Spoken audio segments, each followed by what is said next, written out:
एक बार की बात है, रमा अपने बेटे की शादी के लिए सुमन नाम की लड़की देखने गई। सुमन के घर पहुंचकर उनको पता चला कि वो बच्चों को ट्यूशन भी पढ़ाती है।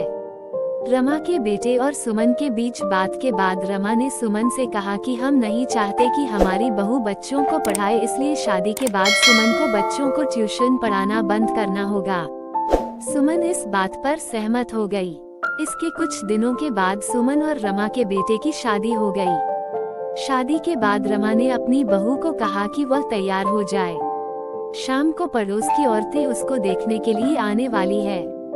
सुमन तैयार हो गई, जिसके बाद पड़ोस की औरतें सुमन को देखने के लिए आ गई। वह सुमन को देखकर रमा से बोली कि तेरी बहू तो बहुत सुंदर है। एक औरत ने पूछा, क्या ये नौकरी भी करती है? रमा ने बताया कि शादी से पहले वह बच्चों को ट्यूशन पढ़ाती थी, लेकिन उसको ये सब पसंद नहीं है। उसका बेटा अच्छा कमाता है, इसलिए उसको काम करने की जरूरत नहीं है।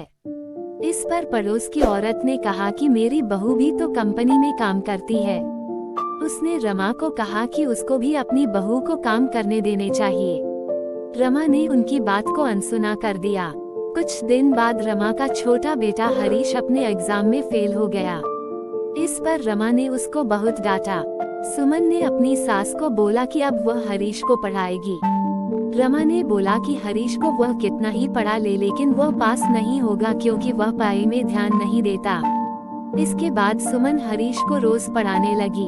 हरीश को अपनी भाभी का पढ़ाया हुआ अच्छे से आने लगा। इसके कुछ दिनों के बाद हरीश के दोबारा एग्जाम हुए। अब की बार हरीश अच्छे नंबर से पास हुआ। उसने यह बात अपनी माँ को बताई। इस पर रमा ने अपनी बहू सुमन की बहुत तारीफ की। उसकी वजह से हरीश आज एग्जाम में पास हो पाया। रमा ने इसके बाद अपनी बहू को बच्चों को ट्यूशन पढ़ाने की इजाजत दे दी।